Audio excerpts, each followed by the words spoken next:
One of the things that I've learned is that our skills are so fundamental to how things work in any space that you're in. There is no wrong position that you can take with a communications background or a journalism background. It can be applied to so many different areas, even outside of those two fields. It's just so needed right now. Good communication, good storytelling. The fundamentals are just so strong. They don't die. They're alive and well, and they can thrive in so many different areas. And so I think that's what's so dynamic about this industry, and it really makes you a front runner for so many different opportunities. Welcome back to another episode of the PR Style Guide with co-host Danielle Williams and Robin Newton, talking to women making strides in the PR, marketing, and communications industries, and doing it with style. Now let's get into it. Hello, and welcome back to another episode of the PR Style Guide podcast, where we are excited to bring you great content, great guests, all about communications, public relations, marketing, all the things. And so I'm your host, one half of your co-host team, Danielle Williams, joined here with my amazing co-host, Robin Newton. I'm really trying to make us sisters, y'all. This is like my second or third time doing it. What happened? What's the news? You gotta tell me. Robin Newton. Hey girl, we are sisters. We are, definitely. So, but yes, if you are new to our community here, please make sure that you rate and review us on podcast platforms where you find us. And if you have not joined us through social media yet, get connected. You can find us on Instagram at the PR Style Guide, same for Facebook as well. And we have some great things coming. And again, bringing you some amazing content. So we want you to grow, to learn. So get connected. With that, I'm going to throw it over to my co-host Robin to intro our guest for today.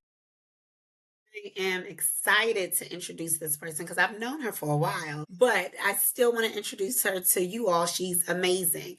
Broadcast journalist and University of Florida alum Jonelle Henry brings dynamic leadership to the College of Journalism and Communications, CJC times DC program as its inaugural director. That's a brand new program, so she'll get into that. She'll tell us about that. Her career launched in the office of the late Florida Senator Bob Graham before spanning 2 decades at C-SPAN. I see what you did there, Jonelle, where she rose to senior producer covering historic White House state dinners, international diplomatic meetings, and major political events during the Bush and Obama administrations. As founder of Districtly Speaking, Jonelle created hands-on experiences for emerging media professionals while tackling crucial social and political conversations. Her extensive network and passion for mentorship gives students access to opportunities in the nation's capital. Beyond media, Jonelle champions cultural immersion through her luxury travel company, Culture Lux by Jonelle, and advocates for women's health and social justice through the White Dress Project and Delta Sigma Theta Sorority Incorporated. Hi, Soror. Hey, Sarah. Her work and service has earned prestigious recognition, including the 2024 Muriel Bowser DC Hope Award and the Pearl Essence Distinguished Service Award by the Washington, D.C. Alumni Chapter of Delta Sigma Theta Sorority Incorporated. She holds a master's degree from Johns Hopkins University in Communications. Jonelle, welcome. Hey, I'm like, that's me. That is you. That's you. Hey, Listen, ladies. that bio, like, yes, sis, come on then. Who is that girl? Oh, who's she No, talking right? about? Every time Who I is get to she bed, I'm talking? like, man, okay, I've done a few things, in this life. Absolutely, you have. Congratulations on all the things. Thank you so much. It's been quite the ride. I'm excited, and I'm excited about this interview, and let's get into it. Absolutely.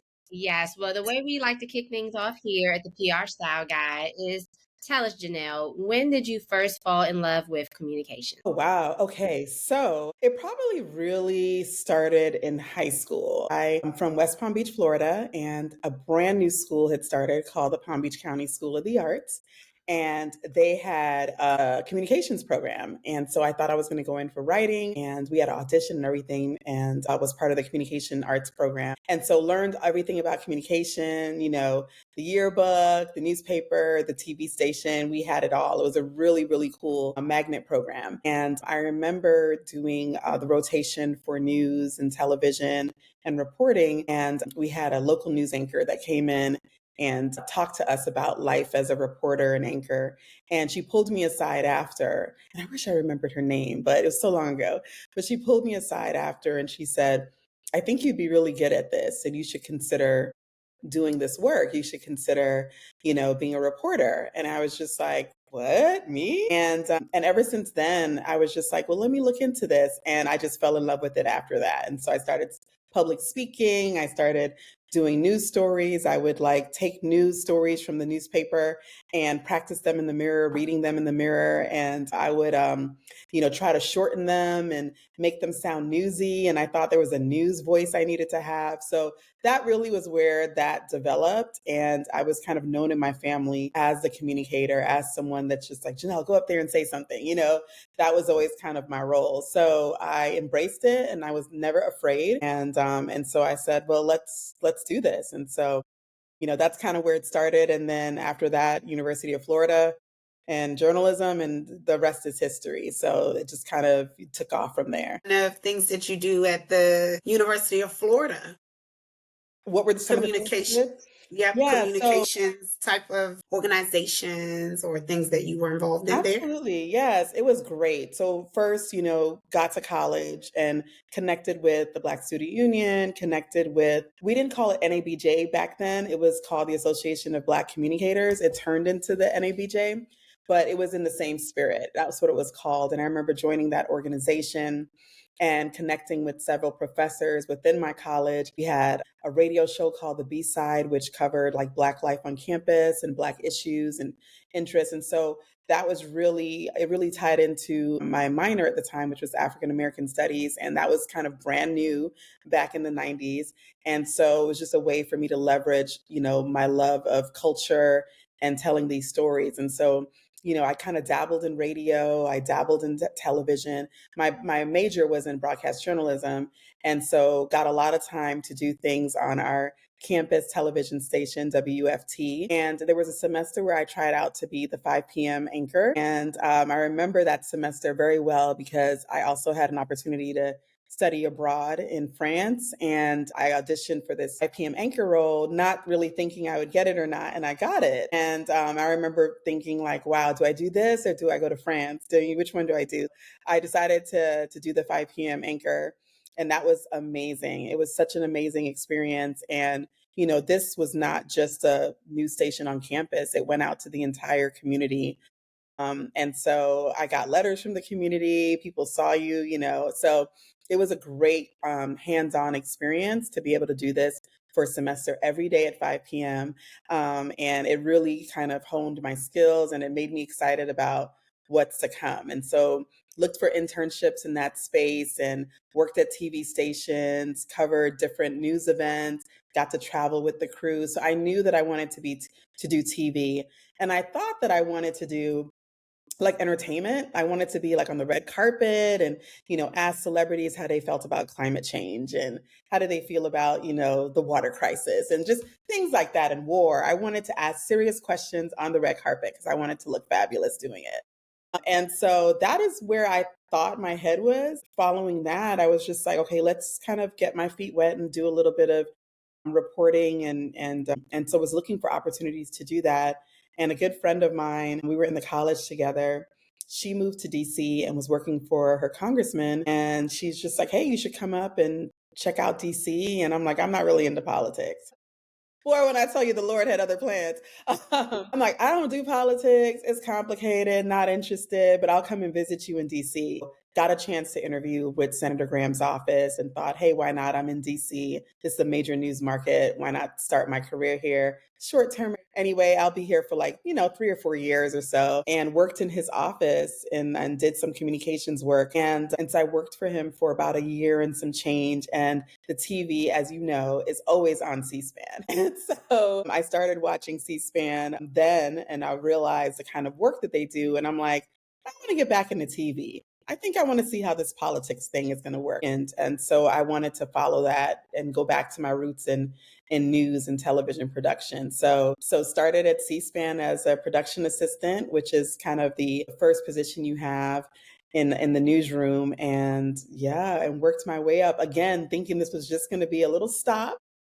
I was just like, I'm going to go to Good Morning America and in New York City, and I'm going to get on that red carpet, and they're going to ask me to cover the Oscars and the Grammys. And not the plan. And 20 years later, I know, still at C-SPAN, but people always ask me like, why'd you stay? And I'm like, because they treated me well and they gave me every opportunity in the world to excel.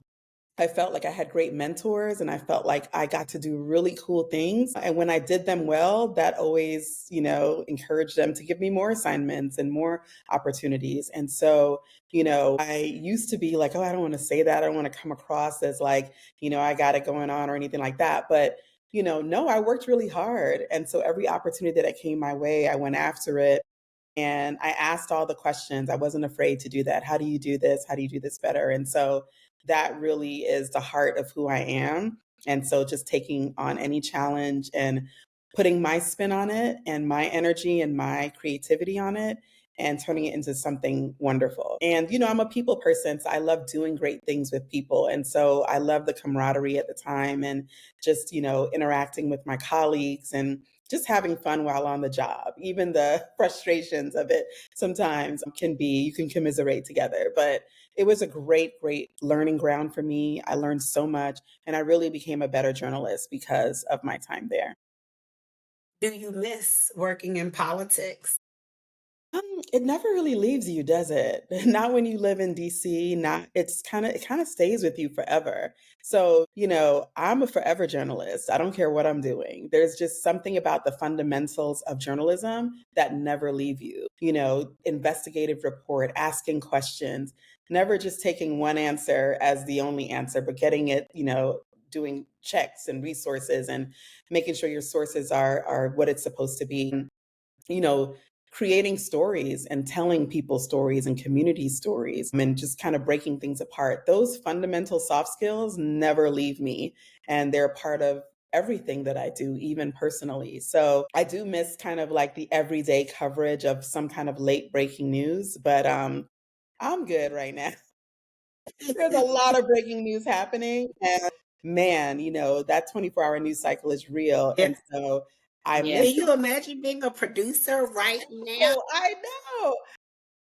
So, I miss it, but then I'm like, I'm good. I'm good. I like what I'm doing now, and I like that I'm able to take some of that information, that late breaking news, and kind of, sitting with it for a little while and doing different things with it, as opposed to, like pushing it out as much as I needed to before. So that part I really don't miss, but I still really appreciate the experience because it's what's helped me get to where I am today. And I'll say that's amazing to hear that you were able to stay in a place for so long. And it sounds like you had great mentorship. I know sometimes people come on, that's actually one of our questions. Do you have a professional mentor? And, we've heard some people say that it was hard to get jobs, or, as a African American woman, that's just a difficult space. But it sounds like you've been able to be at a place where you were treated well, where you had mentorship, where you've been able to grow and learn and thrive and just really take opportunities, and whether it's creating more for yourself or learning and growing. I think that's just phenomenal. So,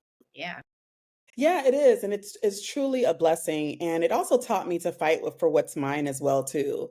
And so, when things in any career where you're kind of at this crossroads, whether what you should do next, I mean, I felt like, I had the confidence, I had the experience to move forward and to do different things. And, I always tell my interns, you don't burn bridges, you keep the bridge intact, even if you're moving on and doing different things. And so, especially in this town, that's really important that you kind of, leave that legacy behind and you continue with it, you continue with something powerful. So I'm definitely appreciative of everyone that poured into me.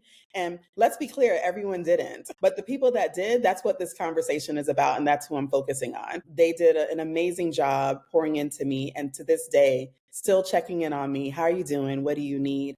And on the mentorship part, that's so important to me to pour into others. I will say it's so much more difficult as like a senior professional, mid-level professional to find that kind of mentorship. You kind of need to know what you're looking for, what you need, and you have to kind of put voice to it. And sometimes that's difficult. You don't really know in that moment what you need. You just know that this might not be it anymore. That's all you know. And so trying to find someone that can not just be your mentor, but even your sponsor, or even someone that can, say your name in a room that you're not in, like for real, and make things happen. And so I want to be the kind of mentor or sponsor that can make a phone call and make things happen for someone that's deserving, that really needs that opportunity. That was really what I appreciated, because talk can be cheap. I appreciate a good word, but if it's not followed up by any kind of action, then what good is it really? And so everyone's looking for an opportunity. Everyone's looking for space and a place where they can have some transparent conversations about the industry, about what next steps to take. And that needs to be from a person that is not intimidated by you, that's not threatened by you, that's not envious of where you're going, that's not vicariously living through you. I don't need any of that. Take that to a therapy session, But It's funny that you mentioned therapy yeah, sessions because finding a good mentor can be very similar to finding a good therapist. absolutely. Either it works or it doesn't work. And I love that you bring up sponsorship as well, because sometimes people put those as one, but often they're two separate people or need to be two separate people. Sometimes need this mentor over here who's helping you essentially almost figure out who the sponsor is and Right. how to approach the sponsor and navigate working with the sponsor. And then the sponsor might be somebody, who has more access to where you're at or where you're trying to be. Sometimes they're the same person, sometimes they're not. But I love that you bring up sponsor. Yeah, and that's really like a new, I would say like a newer kind of buzzword around this whole mentorship component. I think we're just taking it to the next level, and it's just like, if you have the funds to help start someone's company and you're able to do something like that, or if you can make that call and place that person in a room or create a position for that person, then these opportunities that will go a long way as well. They all work together, but it's almost like you need someone in each of those places to really help catapult you forward, and I think that was really important. And I've had some examples of that in my life, and that's been extremely helpful in this line of work, in this business, and I'm incredibly grateful for it. And so the only thing left to do is to take what I've received and give it to someone else. So we do have some seasoned professionals who listen to our podcast, but also some newbies. So I want to make sure that if somebody doesn't know the difference between a sponsor and a mentor, could you like literally just break that down? Because I'm Yes, absolutely. And there's probably many different ways to kind of categorize it or define it. But at least for me, a mentor is someone that is kind of there with you almost like through the emotional ups and downs of the work, right? Helping you with your imposter syndrome, helping you like get over yourself or the things that are getting in the way for you to succeed, making sure that they're reminding you. They're almost like your career alarm clock, like, oh, it's time for you to turn in that resume. It's time for us to do a check-in. Have you eaten today? Are you feeling well? Are you at your best in this place, in this job? Is this a job or is this a career? And so having those individuals that are there to help you with those aspects of your life, I think kind of like they serve a more day-to-day role. They serve a more consistent role in your life. And I kind of look at them as like almost like the auntie, they're kind of, they're older than you, they're a little bit wiser, they have, but they're also open to learning from you as well too. So it's definitely much more of a friendship and much more of a connection. With a sponsor, I almost just think like a very corporate mentor, And so they may not have the time or the capacity to meet with you every day, to check on how you're feeling, but they know that you're good people and they're willing to literally take you out of one situation and immediately put you in another. And so the fast track is real. And so it's not about giving someone an undeserving opportunity. It's really about how can I fast track their success? What calls do I need to make? What investments do I need to pour into? What scholarship do you need to apply for? What scholarship or grant can I create that has your name attached to it, you know? And so oftentimes, what events can I support you attending? Because you need to be in that room. And I don't want any barriers to get in your way, you know? And so they may not be there with you attending those events. They may not be there, but consider them like your silent partner in all of the things that you want to get done. And they don't need accolades. They don't need shout outs. They don't need any of those things. They just want to make sure that you can succeed because they truly believe in your work and they believe that you are the person to do a certain kind of work. And so, does that make sense? I know, but that's kind of Oh, how it's It, been it for makes me. it makes yes. perfect sense, and I look at it very similarly, almost exactly as you do. And simply put, your mentor is the person that you call and you say, "Hey, I'm trying to figure out what's next for me in my career." The sponsor is the person you call when you figured it out. Exactly. Mm. Exactly. So that's essentially the way that I learned that, because as you say, it's kind of new. So I did a session a few years ago now, like a online workshop and talking about mentorship and how to find the right mentor and sponsor your figuring out who your sponsor is came into play as well. So yeah, Yeah, and it's still perfect, it's perfect explanation. yeah, and yours was as well too. And it's like I said, it's still a new concept because we've kind of, conflated the two and we've bundled them together. But I think they really do serve two different roles, and it's important we know the difference and we take advantage of both. Absolutely. Digging a little deeper on this just because I feel like you have some real practical things here. So what would you say is a good way, whether it's, I mean, I think it's more so for the newbies, but who knows? I feel like there's even some seasoned people who've kind of just been out here figuring it out. But how would you say you either find or you position yourself to be in the place for a sponsor or a mentor? Sure. Sure. For So I sure. always encourage my students and anyone that that I'm quote unquote mentoring first is just kind of feel out your situation, like kind of do like a self check. What is it about your situation that you need right now? What's that gut telling you? Do you need to move on? Do you need to excel where you are? Do you need to leave? Do you need to have better relationships, or are you trying to stay within the company and try, like, what is your kind of goal, and just kind of figure that out. That's really going to help you, kind of target who you want to connect with. Because what happens a lot of times is that you go to the conference, the NABJs or what have you go to the conferences and there's a whole host of professional people that are there that you want to talk to. Everyone's doing what you want to do, but just to kind of tighten up your 30-second elevator speech to that person, it's helpful for you to know kind of where you are and what you would like to kind of connect with, or the person you want to connect to. That just helps, shorten the playing field a little bit so that you can like at least be more targeted in who you want, because this is a mutual relationship. They're taking out time, but so are you. And you're not at anyone's mercy. And so I think the posture is like, I want to align myself and, be in a situation where I'm with really good people who are going to pour into me. And so coming into it thinking that way, and that's not an arrogant way of thinking about this at all. This is about a relationship that you're trying to form and to cultivate. And so know thyself first, right? Know what it is that you want. And if you don't know what you want, what is it that's still keeping you here? What are you excited about in what you're doing?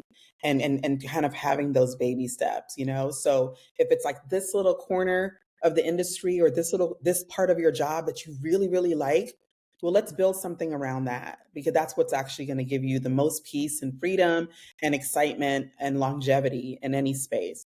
And so I always tell my students to do that work first. And then, of course, be very strategic about the events that you decide to go to. Everything's a networking event in DC. And so what are the ones that you're really supposed to attend, because can't attend all of them. So doing the work to say this is the kind of event that I want to be, there. How do you figure that out? Who's going to be there? What's their story? Excuse me, what's their background? What panels are there going to be on? And are there enough of these kind of panels, enough of these speaker sessions, which justify me spending good money to be in this space? So really kind of interview the conferences, interview the spaces. Like, you are the boss of whatever you're trying to do.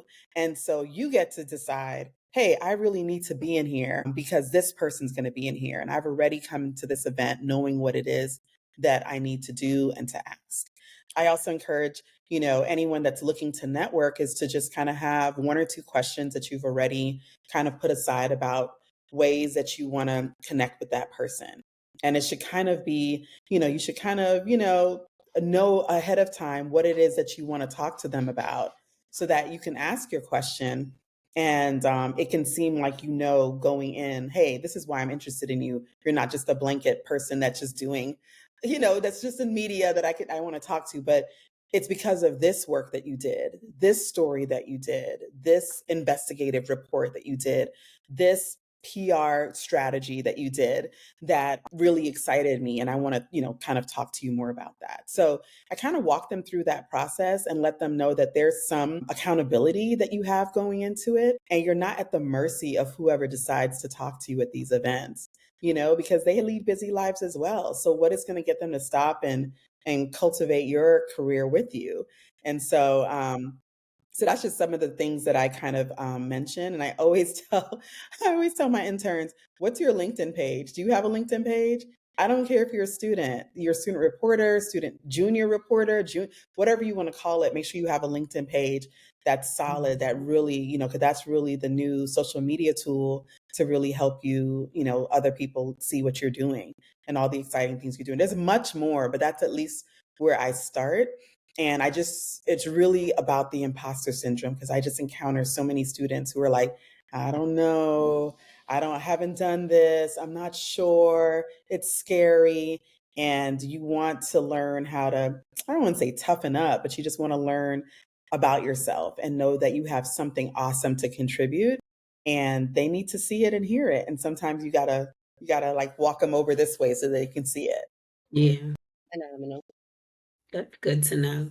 Yeah. So we understand that you have a brand new job, Yes. which I mentioned when I shared your bio. So tell us about that job. What's the position and when do you start?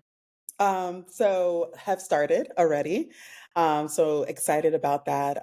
Just about a little over a week now, and it's all such an incredible full story situation. To have attended University of Florida, to have graduated from the College of Journalism.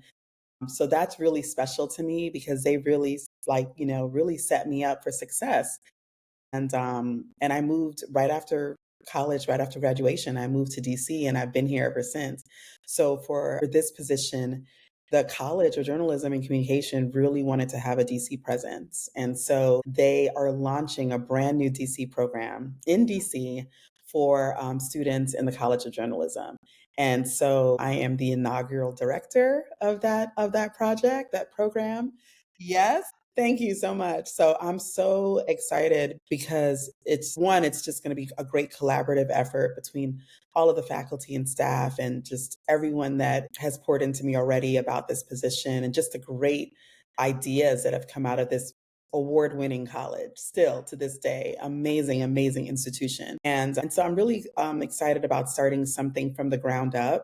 As long as I've been in DC, all of those connections, all of those relationships, they all kind of align right now. And it's a perfect time to be able to launch something of this magnitude. So I'm really excited about serving as director, bringing something that is attractive and exciting for students in the program and really introducing them to DC life. It's the federal So, city, it's the capital city. So there's all of that, but it's also a vibrant and diverse and amazing city all on its own. So just introducing them to that and helping them to see a communications and journalism space right here in the nation's capital. so these are undergrad students. Yes. and they'll be coming to DC maybe for a summer program or a fall program, or Absolutely, yeah. is it going to be every semester? That is the goal. The goal is for it to be something that is a full-fledged, program that includes academic courses, that includes an internship, that includes career readiness programs and speaker events, networking. So all of that will be included. And so we're really excited about getting that started and putting that all together and designing it in a way that touches on both theory and real life opportunity, skills, hands-on tangible ways for students to be able to take all of the things that they've learned and put it into a project or a story or a newscast. So we're going to design it in a way where they're going to have those opportunities and they're going to be able to see things up close and personal, about how things work in DC.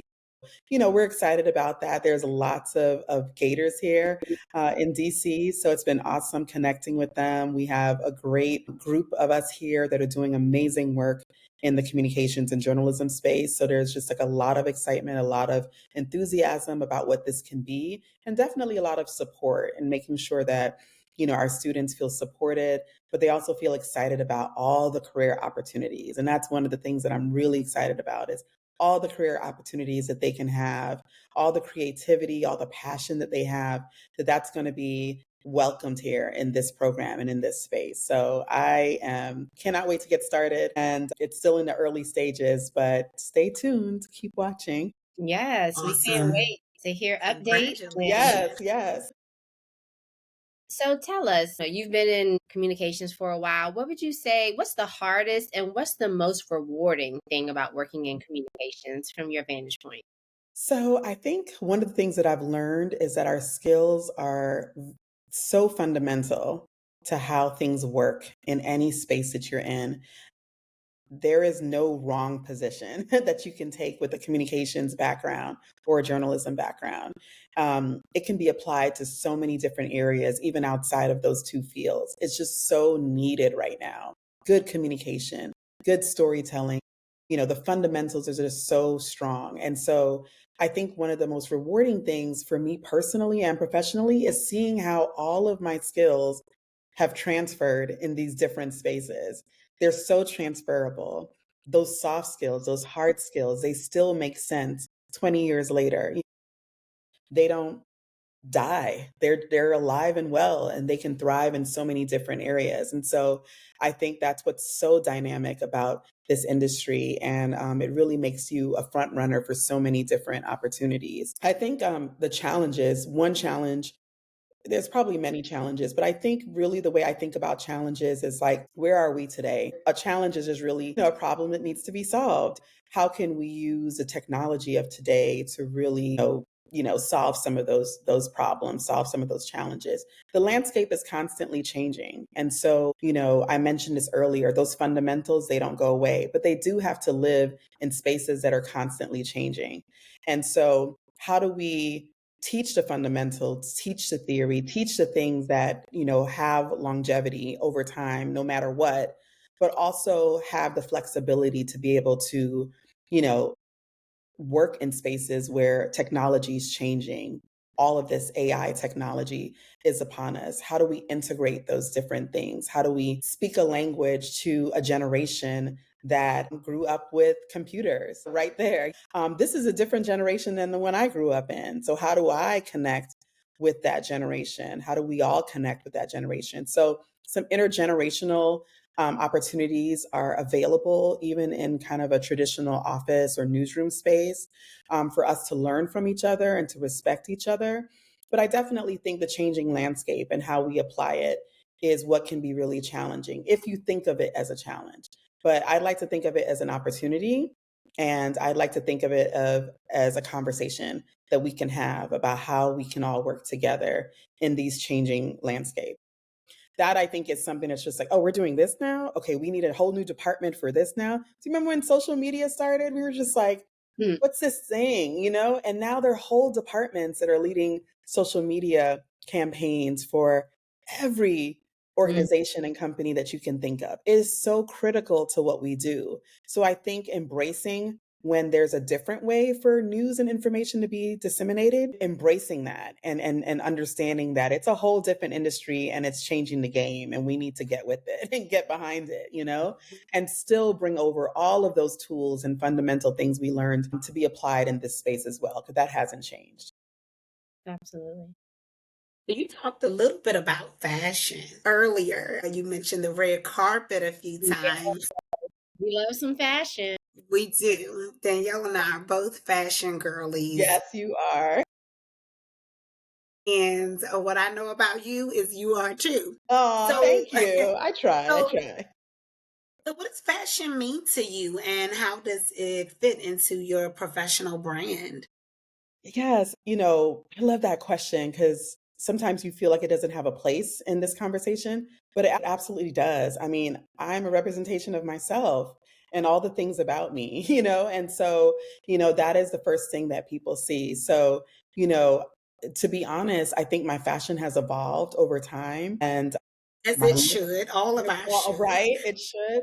So it's evolved over time. No, So what no, ladies, right, it should exactly. And evolve. It should should evolve. evolve, right? Evolve, aka what's in style now, or what's in style, what was in style, what I wore my first day at C-SPAN, I probably should be wearing now.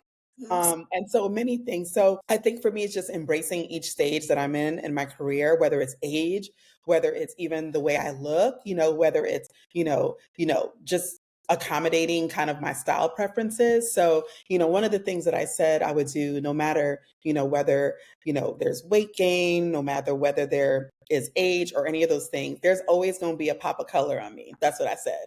There's always going to be a pop of color. And so, that's something that is so personal for me because I grew up around a few young girls who were misinformed that thought I couldn't wear bright colors and out there colors because of Mhm. my dark complexion. And so that's almost my way to kind of change that narrative. I can, wear everything. I can be on a podcast with two dynamic women wearing a pink lipstick and bright red glasses and be okay with that. And so for me, that's a little bit of like, some of the things that I do as I'm putting together things. I'm like, what's the pop of color?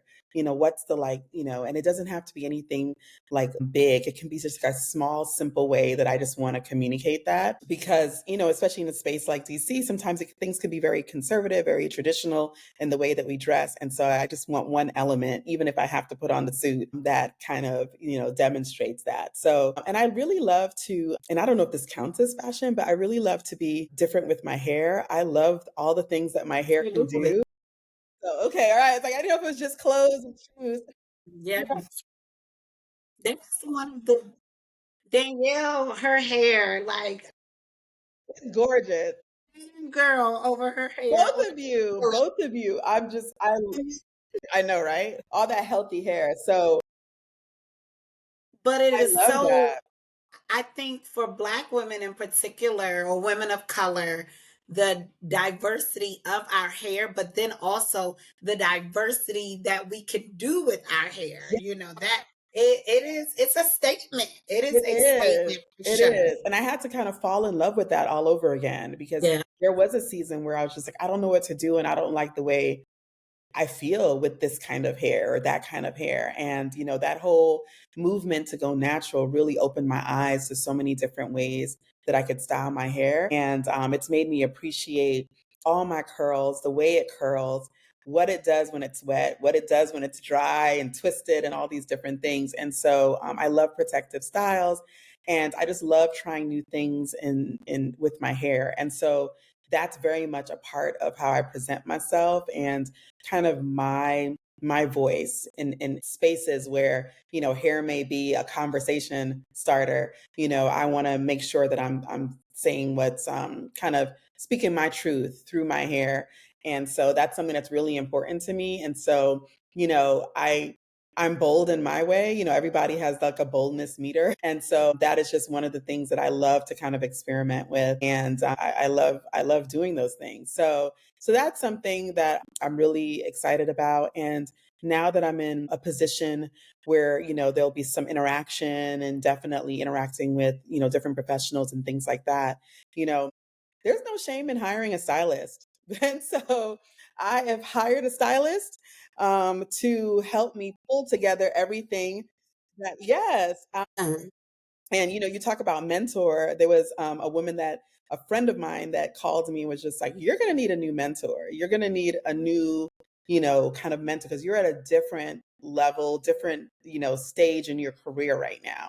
And she was the one that reminded me that every stage you probably need to like, have someone else that is in a different stage that can help you get to the next level. And so literally this 10-minute call included all the things that I could be doing in this stage of my career. And she saw a vision and a future for me that I was like, whoa, I was just so grateful. And it was just casual conversation. But one of those things was just like getting a stylist and just having someone else, you know, identify things that would look great on you and things that, you can do. And so that was just such a cool experience, just being able to, book an appointment and take your measurements. It felt very grown up.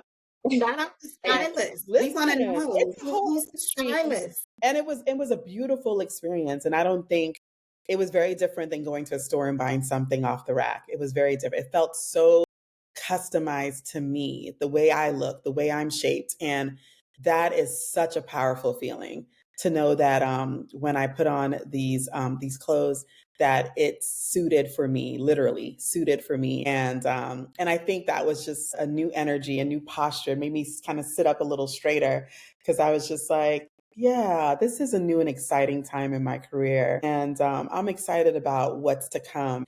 This is me. This is just as much me as what I was doing 20 years ago, but it's just a different elevation. And so my word of the year is flourish. And so I want to do things with purpose and I want to do things beautifully and I want to make a statement with what I'm doing. And so to flourish in the things that I'm about and the things that I believe in and flourish in the things that I'm good at, but I could be better in, And so really taking that on. And this was just one of those small ways I'm doing it. So yes, I love a good fashion, but boy, it ain't nothing like a flex, like a stylist that is assigned to you to help you look So great. who's your Everything you do. stylist?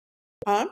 Who's your I will give stylist? the Shout information. out the Yeah, stylist. her name is Charlotte Belt, and so I will give you her information. She's gonna love that I shouted you Yeah. out, but it came as a recommendation from another friend, and so she was awesome, and I really loved the work that she did, and was just really accommodating. So I will definitely pass on that information. But yeah, she was cool, and it's such a new experience for me. So I was kind of like, oh my gosh, this is so great, But I wanted to be transparent about that because we're just always learning as we're going. And I don't care what fancy title you have, there's always something for you to learn and grow in. This was one of those things where I was just like, I never thought I would need this, but it kind of makes sense and it's kind of cool too. So I always want to be transparent about what you need to do every step of the journey because it's just like I didn't just arrive anywhere.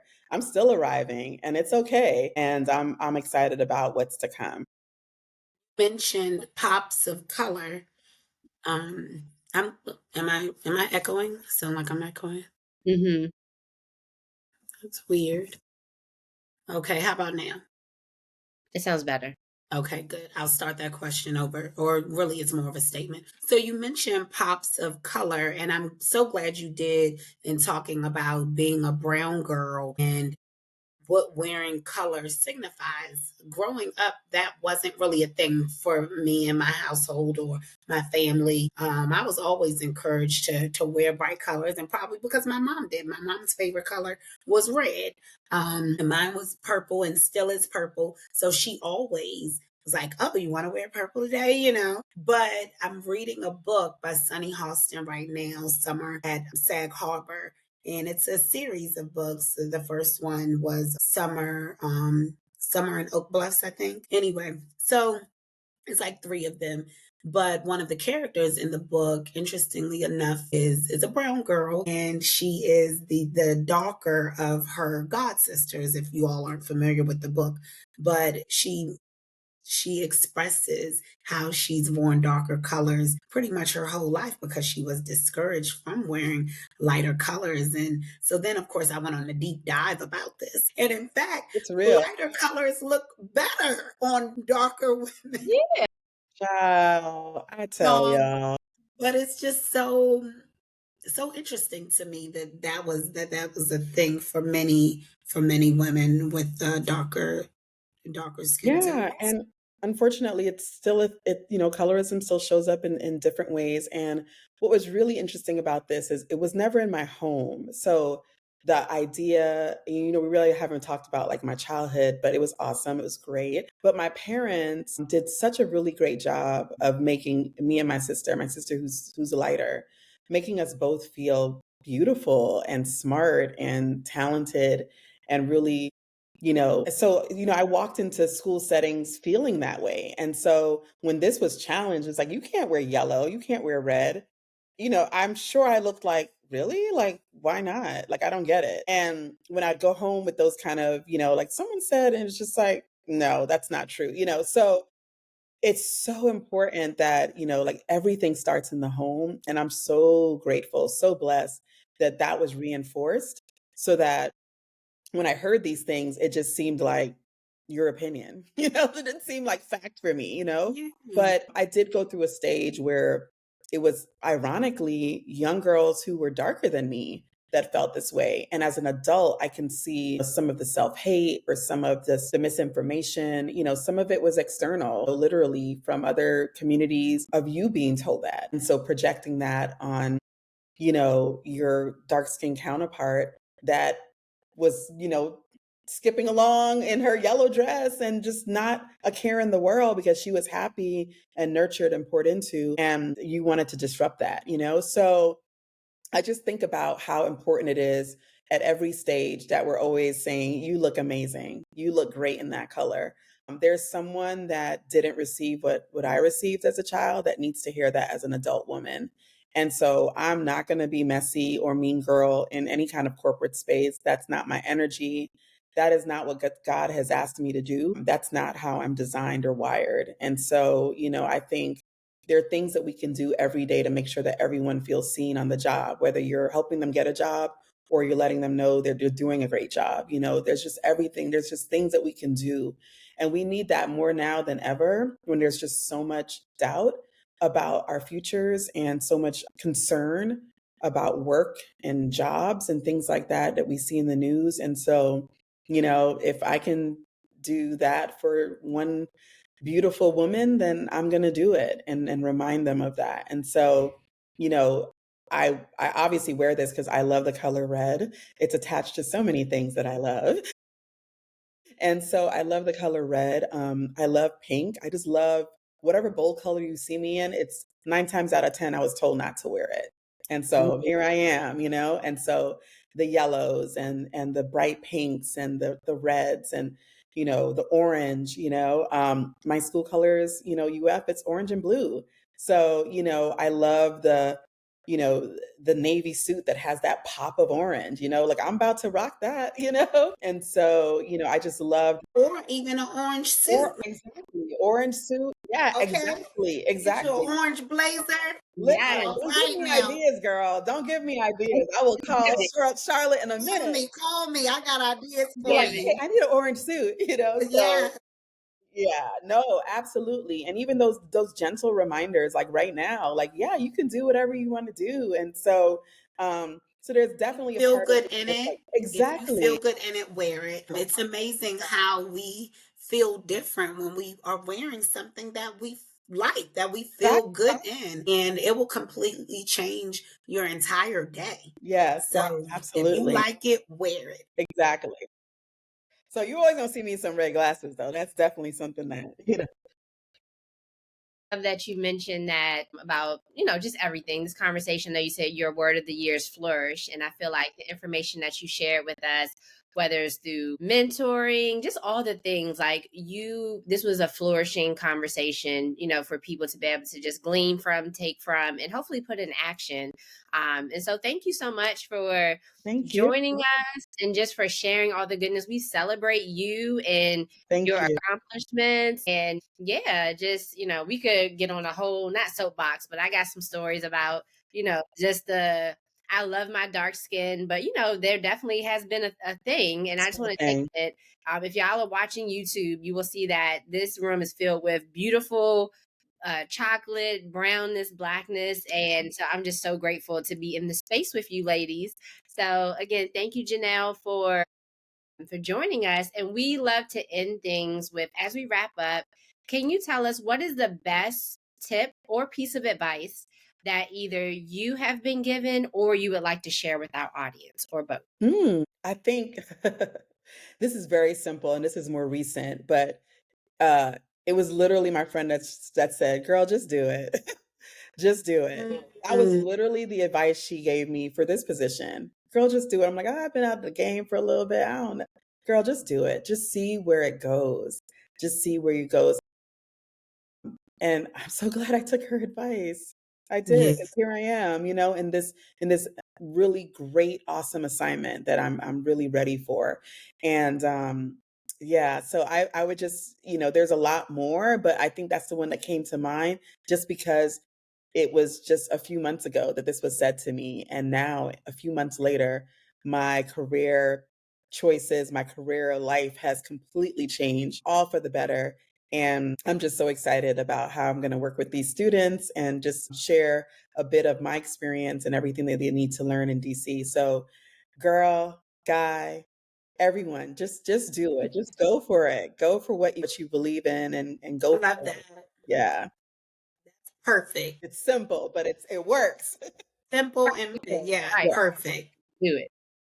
So before we hop off, little lightning round. We're going to ask you some questions and Okay. let us know which one is your preference, coffee or tea. Oof, oof. It was always tea, always tea. The little Jamaican girl, always tea. And then I went to grad school and it immediately changed to coffee. So coffee has the edge right now, but I love a Okay. good tea. Coffee has the edge. Mac or PC? Mac. Sorry. That came Early out so birds. strong. Mac. Night owl. Everybody that knows me knows. Yeah. I make it happen because you got to get up at some point, but I'm a night owl. Fall or spring? Oh, I love the two in between seasons. Fall has the edge. I'm a spring baby, but fall has the edge. Beach or mountains? Island girl, but I love a good mountain view. I don't know, it feels majestic. I feel like all like me and God are right here. Yeah, I love it. Mountains. Black suit or blue suit? Black. Black. I love black. Black, yeah. It makes me feel powerful. Instagram or Facebook? I'm gonna say Facebook. I have way more interaction with friends and family on Facebook, and it's just more of the conversation I'm looking for. So yes, and it probably also tells my age, but that's okay. Well, the fact that I'm asking you that question tells my age. You mentioned this earlier. Well, so X, Twitter, or LinkedIn? Mm. X TikTok or LinkedIn. X TikTok. Or LinkedIn.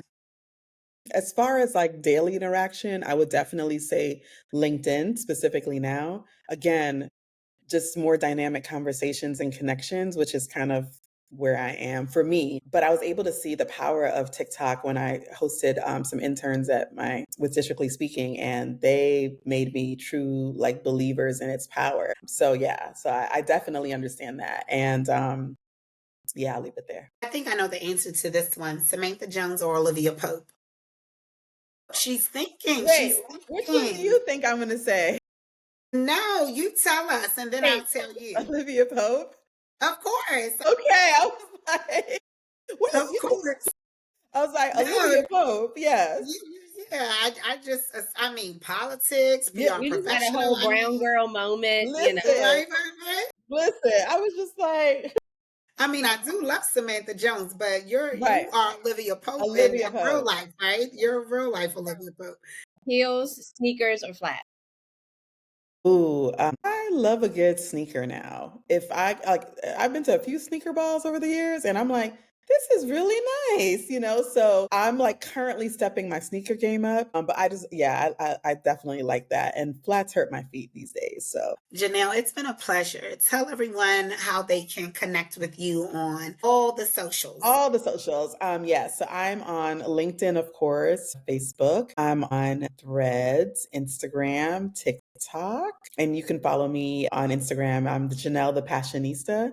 that is my handle, and you get to see all the passionate things that I'm involved in and what I do. So yes, I'm on all the things. Thank you so much for joining us. It's Yes. been a pleasure. And Yes. congrats on the new job and good Thank luck. you. Thank you. Thank you both. It was so great talking to you both. And thank you for creating this space, man. It's just so needed. And I just felt like, I just felt like a spa date. So thank you so much. It's so awesome. Love that. I love Yeah. that. It's You just like got South Guy. release, It's like a spa relaxing, day. The We spa chill. will day. celebrate that, Robin. Right? Yeah, no, it's like a We need that little on bit a of serious t-shirt. stuff, but also like some like relax, relate, release, so I love that. I love that. So congratulations to you both. I know podcast work is not easy, but this is so cool and such a great concept. And definitely wishing you all the best. And let me know how I can support you. Thank you. Yeah, Thank you so much. thank Yeah. you, thank you. All right, PR Style Guy community. Till next time, we will talk to you then.